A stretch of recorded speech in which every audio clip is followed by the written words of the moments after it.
ബാലിസ്റ്റിക്കിൽ എത്ര കയറുമെന്ന് വലിപ്പിച്ച് നോക്കാം. ചെറിയൊരു ഓപ്പൺ റോഡ് കിട്ടിയിട്ടുണ്ട്. അത്ര ഓപ്പൺ അല്ലെങ്കിലും ya baby this is more than enough.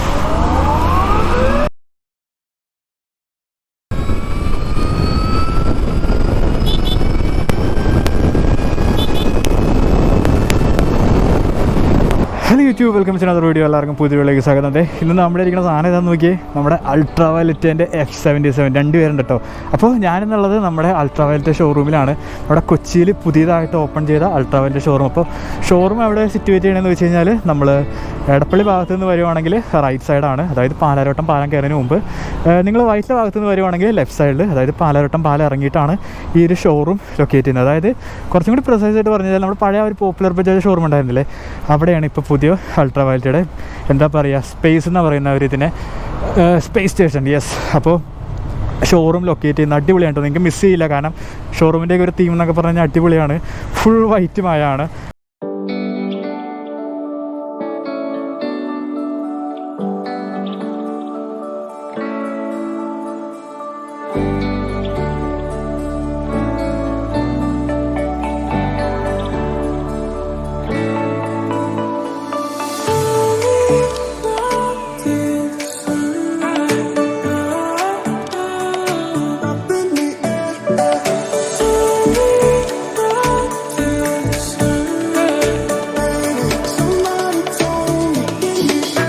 അപ്പോൾ ഇതാണ് നമ്മുടെ ഇരിക്കുന്ന F77 ultra violet F77 Recon എന്ന് പറഞ്ഞ മോഡൽ.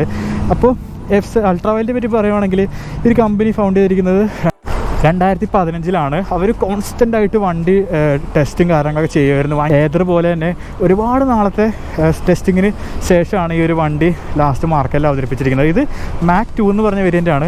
ഫസ്റ്റ് ഒരു വേരിയൻ്റ് ഇറക്കിയായിരുന്നു, അതപ്പം തന്നെ അവർ കുറച്ചും കൂടി ഇമ്പ്രൂവ് ചെയ്തിട്ട് ഇപ്പോൾ മാക് 2 എന്ന് പറഞ്ഞിട്ടൊരു സാധനം ഇറക്കിയിട്ടുണ്ട്. അതാണ് ഇരിക്കുന്നത്. അപ്പോൾ ഈ വണ്ടിയുടെ ഈ ഒരു കമ്പനിയെ പറ്റി പറയുകയാണെങ്കിൽ നമുക്ക് എന്താ പറയുക, ഒരുപാട് ഫേമസ് ഇൻവെസ്റ്റേഴ്സ് ഉള്ളൊരു കമ്പനിയാണ്. നിങ്ങൾക്ക് പെട്ടെന്ന് എടുത്ത് പറയാൻ പറ്റുന്ന ഒരാളെന്ന് പറയുന്നത് ദുൽഖർ സൽമാൻ ഉണ്ട്. ദുൽഖർ സൽമാൻ ഇൻഡിവിജ്വൽ ഇൻട്രസ്റ്റ് ഉള്ളൊരു കമ്പനിയാണ്, ഇൻവെസ്റ്റ്മെൻ്റ് ഉള്ളൊരു കമ്പനിയാണ്. അതുകൂടാണ്ട് തന്നെ TVSന് ഏകദേശം 33% ഇൻവെസ്റ്റ്മെൻ്റ് ഉള്ളൊരു കമ്പനിയാണ്. അതുകൂടാണ്ട് തന്നെ ഒരുപാട് കോൾകോമിനൊക്കെ ഇൻവെസ്റ്റ്മെൻ്റ് ഉണ്ട്. അപ്പോൾ ഇത് സീരിയസ് അവർ ചെയ്യുന്ന കാര്യത്തിൽ. അപ്പോൾ ഇതാണ് അവരുടെ ഒരു മോഡൽ F77 എന്ന് പറയുന്നത്. അപ്പോൾ നിങ്ങൾക്ക് ഒരു കൺഫ്യൂഷൻ ഉണ്ടാവും. നിങ്ങൾ ഒരുപാട് പേരൊക്കെ കേട്ടിട്ടുണ്ട്, ലേസർ, എയർ സ്ട്രൈക്ക്, ഈ ഒരു ടീം എല്ലാം കൂടി നിങ്ങൾക്ക് ഒരു കൺഫ്യൂഷൻ ഉണ്ട്. അപ്പോൾ ഞാൻ ആ കൺഫ്യൂഷൻ അങ്ങോട്ട് തീർത്ത് തരാം. ഇവർക്ക് ആക്ച്വലി ഒരൊറ്റ വരുന്നുള്ളൂ, അതായത് അൾട്രാ വയലറ്റ് F77 എന്ന് പറഞ്ഞാൽ ഈ ഒരു മോഡൽ. ഇതിന് ആക്ച്വലി 2 വേരിയൻ്റ് ഉണ്ട്. അതായത് ബാറ്ററി സൈസിൻ്റെ ഒരു വ്യത്യാസത്തിൽ 2 വേരിയൻ്റ് ഉണ്ട്. ഒന്നെന്ന് പറയുന്നത് സ്റ്റാൻഡേർഡാണ്, F77 സ്റ്റാൻഡേർഡ്. അത് കൂടാണ്ട് തന്നെ F77 റീകോൺ എന്ന് പറഞ്ഞ മോഡലുണ്ട്. റീകോൺ എങ്ങനെ മനസ്സിലാക്കാമെന്ന് വെച്ച് കഴിഞ്ഞാൽ ഇവിടെ കണ്ടോ, റീകോൺ എന്ന് എഴുതിയിട്ടുണ്ട്. ഒരു ടാങ്ക് അല്ല, ചാർജറിൻ്റെ അവിടെ റീകോൺ എന്ന് എഴുതിയിട്ടുണ്ടാവും. അപ്പോൾ 2 മോഡലാണ്. നമ്മുടെ ഒറിജിനൽ അതായത് സ്റ്റാൻഡേർഡ് മോഡലിൽ വരുന്നത് ഒരു 7.1 kWh ബാറ്ററി പാക്കോടുകൂടിയാണ് ആ ഒരു വണ്ടി വരുന്നത്. അതിൻ്റെ റേഞ്ച് എന്ന് പറയുന്നത് ഏകദേശം 212 ആണ് അതിൻ്റെ ഒരു IDC റേഞ്ച് പറയുന്നത്. അതിനൊരു 36 ഹോഴ്സ് പവറും അറൗണ്ട് 86 Nm ടോർക്കാണ് നമ്മൾ പവർ ഫിഗേഴ്സിൽ പറയുകയാണെങ്കിൽ പറയേണ്ടത്. അതിനൊരു ഞാൻ പറഞ്ഞു 7.1 kWh ബാറ്ററിയാണ്, കുറച്ചും കൂടി ചെറിയ ബാറ്ററിയാണ് അതിന് വരുന്നത്. അതിൻ്റെ റേഞ്ചും കുറവാണ് കമ്പയർ ടു റീകോൺ ആകുമ്പോഴത്തേക്കും കുറച്ചും കൂടി വലിയ ബാറ്ററിയാണ്. അതായത് നമ്മുടെ ഇരിക്കുന്നത് റീകോൺ ആകുമ്പോഴത്തേക്കും കുറച്ചും കൂടി വലിയ ബാറ്ററിയാണ്. 7.1 10 kWh ബാറ്ററി ആയിട്ട് മാറും. അത് കൂടാണ്ട് തന്നെ റേഞ്ച് എന്ന് പറയുന്നത് ഏകദേശം 321 km ആയിട്ട് റേഞ്ച് ഇൻക്രീസ് ചെയ്യും. അപ്പോൾ ഒരു പ്രൈസ് ഡിഫറൻസ് ഉണ്ട്. നമുക്ക് ഈ 7.1 kWh ബാറ്ററി വരുന്ന ഈ ഒരു വേരിയൻറ്റ് സ്റ്റാർട്ട് ചെയ്യുന്നത് 2.99 എക്സ് ഷോറൂമിലാണ്, നമ്മുടെ കൊച്ചിയിൽ 2.99 ആണ്. ഓൺ റോഡ് വരുന്നത് 3.5 lakh 3.46 lakh ആണ് ഇതിൻ്റെ ഓൺ റോഡ് കൊച്ചിയിൽ വരുന്നത്. നമുക്ക് റീകോൺ ആകുമ്പോഴത്തേക്ക്, അതായത് 10.3 kWh ബാറ്ററിയുള്ള ഈ ഒരു ടോപ്പ് മോഡൽ വരുമ്പോഴത്തേക്കും നമുക്ക് ഏകദേശം 4.6 ഓൺ റോഡ് പ്രൈസും കാര്യങ്ങളൊക്കെ വരുന്നുണ്ട്. ഓക്കെ, നമുക്കൊരു 1 lakh കാര്യങ്ങളൊക്കെ അടച്ചു കഴിഞ്ഞാൽ നമുക്ക് ഫിനാൻസിൽ നിന്ന് വണ്ടി ഇറക്കാവുന്നേ ഉള്ളൂ. നമുക്കിവിടെ ആക്സസറി, അതായത് സബ്സ്ക്രിപ്ഷൻ എന്ന് പറഞ്ഞിട്ടൊരു പാക്കേജ് കാര്യങ്ങളൊന്നും ടോപ്പ് മോഡൽ വരുന്നില്ല. പക്ഷേ ബേസ് മോഡൽ, അതായത് ആ 7.1 നമുക്ക് ആക്ച്വലി എന്താ പറയുക കുറച്ച് കാര്യങ്ങൾ, അതായത് വണ്ടിയുടെ ഇലക്ട്രോണിക്സ് ആണ്, വണ്ടി ക്രാഷ് അലേർട്ട് അങ്ങനെയുള്ള കാര്യങ്ങളൊക്കെ ഒരു സബ്സ്ക്രിപ്ഷനായിട്ട് വരുന്നുണ്ട്. നമുക്ക് 24,000 എന്തുകൊണ്ടാണ് അതിന് സബ്സ്ക്രിപ്ഷൻ ഫീസ് വരുന്നത്. ഇപ്പോൾ ഇതിന് ഓഫറുണ്ട്. അതൊക്കെ ഇതിൽ ഫുൾ ഇൻക്ലൂഡ് ആയിട്ടാണ് ഈ ഒരു വണ്ടി ഇപ്പോൾ അവർ ഇറക്കിയേക്കണേ. നോർമലാകത്തിരിക്കുന്നുണ്ട്, ഞാൻ പിന്നീട് കാണിച്ചു തരാം. അപ്പോൾ ഇതിൻ്റെ കളേഴ്സ് പിന്നെ കൺഫ്യൂഷൻ വരുന്നതാണ്. ഇതിൻ്റെ കളേഴ്സ് ഒരുപാട് കളേഴ്സ് ഉണ്ട്, അറൗണ്ട് 9 ഡിഫറെൻറ്റ് കളേഴ്സ് ഉണ്ട്. കളർ അനുസരിച്ച് അനുസരിച്ച് പ്രൈസ് മാറും. നിങ്ങൾ ഈ 9 ഡിഫറെൻറ്റ് കളേഴ്സ് എന്ന് പറഞ്ഞില്ലേ, ഈ 9 ഡിഫറെൻറ്റ് കളേഴ്സ് നിങ്ങൾക്ക് ഐദർ സ്റ്റാൻഡേർഡിനോ റീകോണിനോ യൂസ് ചെയ്യുന്ന കേട്ടോ. അങ്ങനെ റീകോൺ ഇത്ര കളർ, സ്റ്റാൻഡേർഡിന് ഇത്ര കളർ, അങ്ങനെയല്ല. നിങ്ങൾക്ക് ഏത് കളർ, ഈ എല്ലാം വേണമെങ്കിൽ നിങ്ങൾക്ക് ഇതിപ്പോൾ റീകോണിന് എല്ലാം ആണ്, നിങ്ങൾക്ക് എല്ലാം വേണമെങ്കിൽ നോർമലി ചൂസ് ചെയ്യാം, വൈറ്റ് വേണമെങ്കിൽ നോർമലി ചൂസ് ചെയ്യാം. ഓക്കെ, അതാണ് ഉദ്ദേശിച്ച് വരുന്നത്. അപ്പോൾ ഒരു കളേഴ്സ് 3 തട്ടം തിരിച്ചിട്ടുണ്ട്. അത് പ്രൈസ് ഡിഫറൻസിലല്ല, ശ്രദ്ധിക്കുക. ഒന്ന് പറയുന്നത് ലേസറാണ്, ഇതൊക്കെ ലേസർ പാക്കിൽ വരുന്നതെന്നാണ് എനിക്ക് തോന്നുന്നത്. പിന്നെ വരുന്നത് ഷാഡോയിൽ കുറച്ച് കളേഴ്സ് ഉണ്ട്, ഞാൻ കാണിച്ചു തരാം. പിന്നീട് വരുന്നത് എയർ സ്ട്രൈക്ക്. ശ്രദ്ധിക്കുക, ഇത് പ്രൈസിൻ്റെ ഡിഫറൻസ് ഇതിലല്ല അവർ കാറ്റഗറൈസ് ചെയ്തിരിക്കുന്നത്. അതായത് ലേസർ എന്ന് പറയുന്നത് എല്ലാം കുറഞ്ഞ കളർ, അല്ലെങ്കിൽ ഷാഡോ എന്ന് പറഞ്ഞാൽ എല്ലാം കുറഞ്ഞ കളർ, അങ്ങനെയല്ല. ഇതിന് ഈവൻ കളേഴ്സിന് പോലും ഡിഫറെൻറ്റ് പ്രൈസസ് ഉണ്ട്. ചില കളേഴ്സ് ബേസാണ്, ചില കളേഴ്സ് ടോപ്പാണ്. ഓൾറൈറ്റ്. അപ്പോൾ വണ്ടിയെ പറ്റി എന്താ പറയുക, വണ്ടി നേരിട്ട് കാണാനുണ്ടല്ലോ ഒരു രക്ഷയില്ല കേട്ടോ. നിങ്ങൾ ഫോട്ടോയിലൊക്കെ ഒരുപാട് കണ്ടിട്ടുണ്ടാകും. ഭയങ്കര ബൾക്കിയറാണ്, ഫോട്ടോ കാണുന്നതിനൊക്കെ നല്ല സൈസുകളാണ്, നല്ല ബീഫിയറാണ്. ഈ ഒരു സിലോട്ട് നിങ്ങൾക്ക് ശരിക്കും ഒരു എന്താ പറയുക RC200 നമ്മുടെ പഴയ KTM RCയുടെയൊക്കെ പോലെ തോന്നുന്നു. എസ്പെഷ്യലി എനിക്കൊരു ടാങ്ക് കണ്ടപ്പോഴത്തേക്കും ശരിക്കും KTM RC പോലെ തോന്നി. പക്ഷേ KTM RCയിലൊക്കെ ഭയങ്കര വൈഡാണ്. ഈ ഒരു ടാങ്ക് എക്സ്റ്റൻഷൻ കണ്ടോ ഡ്യൂക്കിൻ്റെ വലിയിൽ. അപ്പോൾ ഒരുപാട് ഡ്യൂക്ക് RC എലമെൻ്റൊക്കെ തോന്നും. പിന്നെ ഇവിടെയൊക്കെ ആണെങ്കിൽ NS200 RS200 അങ്ങനെ നമുക്ക് പരിചയമുണ്ട്, അന്ന പരിചയമില്ല. അങ്ങനത്തെ ഒരു മോഡലാണ്. ശരിക്കും ഒരു ഫ്യൂച്ചറിസ്റ്റിക് ലുക്കാണ് കേട്ടോ. എസ്പെഷ്യലി ആ ഒരു വൈറ്റ് കളറൊക്കെ നോക്കി. പിന്നെ റോഡ് പെർസൺസ് എന്നൊക്കെ പറഞ്ഞാൽ അപാരമാണ്. ഞാൻ ചെറിയൊരു ഷോട്ട് എടുത്തായിരുന്നു, എന്നിട്ടാണ് ഞാൻ വന്നിരിക്കുന്നത്. അപ്പോൾ കിതക്കുന്നുണ്ടെങ്കിൽ സോറി. അപ്പോൾ ഇതാണ് ആ ഒരു വൈറ്റ് കളർ. ഇത് കാണിച്ചില്ലെങ്കിൽ ക്രിമിനലായി പോകും. അടിപൊളി കളറാണ് കേട്ടോ, ഒരു രക്ഷയിലും നോക്കി എന്തോരം പോപ്പ് ചെയ്തിരിക്കണം നോക്കി. എസ്പെഷ്യലി ആ ഒരു റിം സ്ട്രിപ്പൊക്കെ വന്നപ്പോഴത്തേക്കും അടിപൊളിയാണ്. ഇപ്പോൾ ബാറ്ററി ഇതിൽ പെർമനൻ്റ് ആണ്, ഒരു പെർമനൻറ്റ്. അപ്പോൾ ഇത് ഫിക്സഡ് ആണ്. ഇവർ ആദ്യം പറഞ്ഞ പോലെ സാപ്പിൾ ബാറ്ററി അല്ല, ഇത് ഫിക്സഡ് ബാറ്ററിയാണ് ഇതിന് വരുന്നത്. അപ്പോൾ ഞാൻ പറഞ്ഞു 2 മോഡൽ റീകോണും സാധാ, ഞാൻ വീണ്ടും പറയുന്നില്ല. ഓക്കെ, അപ്പോൾ സ്പെക് വൈസ് നോക്കുകയാണെങ്കിൽ ഞാൻ പറഞ്ഞു ഇതിന് അറൗണ്ട് 40 bhp റീകോൺ വരുന്നുണ്ട്, മറ്റേന് 36 വരുന്നുണ്ട്. നമുക്ക് ഇതിൻ്റെ ഓവറോൾ ഒരു വാക്കറൗണ്ട് നോക്കുകയാണെങ്കിൽ ഫ്രണ്ടിൽ ഒരു LED ഹെഡ്ലൈറ്റ് കാണാനായിട്ട് പറ്റും. നല്ല രസമാണ്. വിത്ത് ഈസ് DRL, വെരി നൈസ്. പിന്നെ ആ ഒരു 41mm USD4 കണ്ടോ ശരിക്കും അത് ഈ ഒരു പീസ് വെച്ചിട്ട് ഇങ്ങനെ കവർ ചെയ്തിരിക്കുകയാണ്, ആ ഒരു എയറോഡൈനാമിക് ലുക്ക് കൊടുക്കാൻ വേണ്ടി. ഇവരുടെ മൊത്തത്തിലൊരു തീം എന്ന് പറഞ്ഞു കഴിഞ്ഞാൽ ഏവിയേഷൻ ആണ്. ഈവൻ ഈ പേര് പോലും F77 F എന്നൊക്കെ പറയുന്നത് ശരിക്കും പറഞ്ഞാൽ ഈ ഒരു ഫൈറ്റർ ജെറ്റ്സില്ലേ നിങ്ങൾ കണ്ടിട്ടുണ്ടോ സിനിമയിലൊക്കെ, അമേരിക്കൻ മൂവീസിലൊക്കെ കണ്ടിട്ടുണ്ടാവും. F-22 റാപ്റ്റർ, F-35 ലൈറ്റ്നിങ് എന്നൊക്കെ പറഞ്ഞിട്ട് ഒരുപാട് ഫൈറ്റർ ജെറ്റ്സൊക്കെ ഉണ്ടായിരുന്നു. അപ്പോൾ അതിന് ഇൻസ്പയർ ആയിട്ടാണ് ഇവരുടെ മൊത്തത്തിലൊരു തീം എന്ന് പറയുന്നത്. അപ്പോൾ അതിന് ഇൻസ്പയർ ആയിട്ടുള്ളൊരു ഡിസൈനാണ് മൊത്തത്തിൽ. നമുക്കിവിടെ ഞാൻ പറഞ്ഞു ഒരു 41mm ഒരു USD4 ഉണ്ട്, അതിങ്ങനെ കവർ ചെയ്ത് വെച്ചിരിക്കുകയാണ്. പിന്നെ ഒരു ശരിക്കും ഒരു ഡ്യൂക്ക് 250 ഒക്കെ റിമാൻഡ് ചെയ്യുന്ന ഒരു മഡ് ഗാർഡാണ്. പിന്നെ ഒരു 110 സെക്ഷനോട് കൂടി ഒരു ഫ്രണ്ട് ടയർ വരുന്നുണ്ട്, റേഡിയൽ ടയറാണ്. പിന്നെ ഒരു മാസീവ് ആയിട്ടുള്ള സൈഡ് ഫെയറിങ് ഭയങ്കര വലുതാണ് കേട്ടോ. നിങ്ങൾ കാണുന്ന പോലെയല്ല, ഭയങ്കര വലുതാണ്. ഇപ്പോൾ എന്ത് വെച്ചാൽ കാണിക്കും, നിങ്ങൾ ആ സ്വിഫ്റ്റൊക്കെ വെച്ചൊന്ന് കമ്പയർ ചെയ്ത് നോക്കാം, അപ്പോൾ മനസ്സിലാവും. ഭയങ്കര മാസീവ് ആയിട്ടുള്ള സൈഡ് ഫെയറിങ് വരുന്നുണ്ട്. ഇതിൻ്റെ അകത്താണ് ആ ഒരു ബാറ്ററി ഫിക്സ് ചെയ്തിരിക്കുന്നത്. ഇതിൻ്റെ ഫ്രെയിം എന്ന് പറയുന്നത് ട്രലസ് ഫ്രെയിമാണ്. ഞാൻ പറഞ്ഞില്ലേ ഒരു KTM ആ ഒരു ലെവലിൽ നിങ്ങൾക്ക് അടിക്കും ചിലപ്പോൾ. ട്രലസ് ഫ്രെയിമിലാണ് ആ ഒരു ബാറ്ററി ഹൗസ് ചെയ്തിരിക്കുന്നത്. ഫിക്സഡ് ബാറ്ററിയാണ്, നിങ്ങൾക്ക് ചെറുതായിട്ടൊക്കെ കാണാൻ പറ്റും. ഇതെന്താണ് ഈ ഓട്ടയൊക്കെ വെച്ചതെന്ന് വെച്ച് കഴിഞ്ഞാൽ എയർ ഇൻടേക്കാണ്, ബാറ്ററി കൂൾ ചെയ്യാനാണ്. ഇതിൻ്റെ കൂളിംഗ് സിസ്റ്റം എന്ന് പറഞ്ഞു കഴിഞ്ഞാൽ ലിക്വിഡ് കൂളിംഗ് കാര്യങ്ങളൊന്നുമില്ല.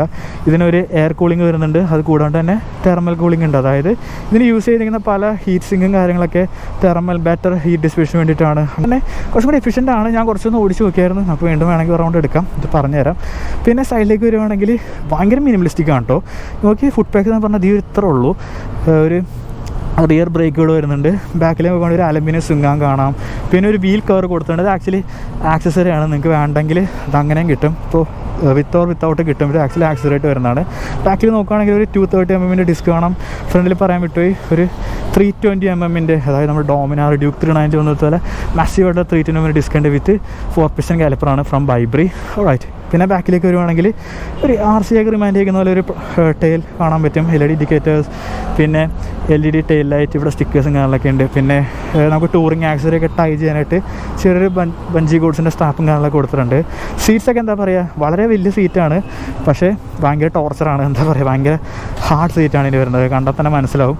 നമ്മുടെ RCയുടെ പോലെ തന്നെയാണ്. സീറ്റ് ഏകദേശം ഇവിടം വരെ എക്സ്റ്റെൻഡ് ചെയ്തിട്ടുണ്ട്. അപ്പോൾ നിങ്ങൾക്ക് ഇവിടെയൊക്കെ ടക്കിൻ ചെയ്തിരിക്കാനൊക്കെ പറ്റും, ഗ്രിപ്പ് ചെയ്തിരിക്കാൻ പറ്റും. ഇത് ആക്ച്വലി ആക്സസറി ആണ് കേട്ടോ. ഈ സൈഡ് പാനൽ എന്നൊക്കെ പറയുന്നത്, ഈ സൈഡ് പീസ് ആക്ച്വലി ആക്സസറി ആണ്. ഇതൊന്നും സ്റ്റോക്ക് വരുന്നതല്ല, എക്സ്ട്രാ മേടിക്കേണ്ടി വരും. ഓക്കെ. പിന്നെ എന്നാ പറയുക, ഈ സൈഡിലേക്ക് വരുവാണെങ്കിൽ കുറച്ചും കൂടി രസമായിട്ടുള്ള കാര്യമുണ്ട്. നമുക്കിവിടെ ഗിയർ ബോക്സ് കാര്യങ്ങളൊന്നുമില്ല.